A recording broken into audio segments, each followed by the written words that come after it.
So hi friends, వరుస ఫ్లాపులతో ఉన్న రవితేజ ఈసారి ఎలాగైనా హిట్ కొట్టాలి అనే కసితో ప్రేక్షకుల ముందుకు వస్తున్న చిత్రం మాస్ జాతర. సో ఈ మూవీతో తనైతే అక్టోబర్ 31వ తేదీన ప్రేక్షకుల ముందుకైతే రాబోతున్నారు. 2023లో రిలీజ్ అయిన వాల్తేరు వీరయ్య తర్వాత తనకైతే సరైన హిట్ అయితే లేదు.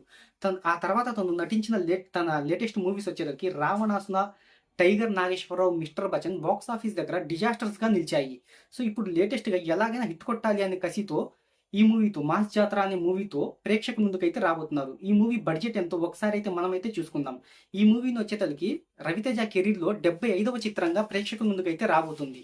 ఈ మూవీని Sithara entertainments, fortune 4 cinemas, Srikara studios banner పై సూర్యదేవర, నాగవంశీ, సాయి సౌజన్యలు ఈ మూవీని అయితే సంయుక్తంగా నిర్మిస్తున్నారు. ఈ మూవీలో Ravi Teja, Sreeleela main lead role అయితే నటిస్తున్నారు. సో ఇక ఈ రవితేజ కెరీర్లో మనం చెప్పుకున్నాం కదా ఫ్రెండ్స్, 75వ చిత్రంగా ఈ మూవీ అయితే తన మార్క్తో అయితే ప్రేక్షకుల ముందుకైతే వస్తుంది. ఇక ఈ మూవీ బడ్జెట్ మనం చూసుకున్నట్టయితే సాంకేతిక నిపుణుల రెమ్యునరేషన్, ప్రమోషన్ ఖర్చులు అన్ని కలుపుకొని 90 కోట్ల రూపాయల భారీ బడ్జెట్ అనేది అయింది. ఇంతకు ముందు రవితేజ కెరీర్లో ఏ మూవీ కూడా 90 కోట్ల రూపాయల బడ్జెట్ అనేది అయితే అవ్వలేదు. ఈ మూవీ ఇప్పుడు 90 కోట్ల రూపాయల బిజినెస్ అయితే జరుపుకుంది. బిజినెస్ కాదు ఫ్రెండ్స్, 90 కోట్ల రూపాయల బడ్జెట్ అనేది అయింది. అంటే ప్రమోషన్స్ కానీ ఈ మొత్తం భారీగా అయితే జరిపారు. ఓవరాల్గా పెద్ద ఎత్తున ఈ మూవీ ప్రేక్షకుల ముందుకు అయితే రాబోతుంది. ఈ మూవీ బిజినెస్ వివరాలు మనం చూసుకున్నట్టయితే డిజాస్టర్స్లో ఉన్నప్పటికీ రవితేజ ఈ మూవీకి మంచి బిజినెస్ అయితే జరిగింది. అంతకు ముందు మూవీస్ ఎఫెక్ట్ అనేది ఈ మూవీపై అయితే పడలేదు. ఓవరాల్గా ఈ మూవీ బిజినెస్ మనం చూసుకున్నట్టయితే నైజాం ఏరియాలోని ఒక్క నైజాంలో 10 కోట్ల రూపాయలకైతే జరిగింది. ఇక సీడెడ్లో వచ్చేసరికి 3.50 కోట్లు, ఆంధ్రాలో 11.50 కోట్ల రూపాయల చొప్పున, తెలుగు రాష్ట్రాల్లో 25 కోట్ల రూపాయల థియేట్రికల్ బిజినెస్ అనేది అయితే జరిగింది. అంతకుముందు రవితేజ నటించిన ఎఫెక్ట్స్ అనేది ఈ మూవీపై అయితే పడలేదు. ఫ్రెష్గా ఈ మూవీ ఫ్రెష్ బిజినెస్ అయితే జరుపుకుంది. ఓవరాల్గా ఈ మూవీ తెలుగు రాష్ట్రాల్లో బ్రేక్ ఈవెన్ కావాలి అంటే 26 కోట్ల రూపాయల షేర్ను, 52 కోట్ల రూపాయల గ్రాస్ వసూలు అయితే రాబట్టాలి. ఒక్క తెలుగు రాష్ట్రాల్లో ఉంది ఫ్రెండ్స్.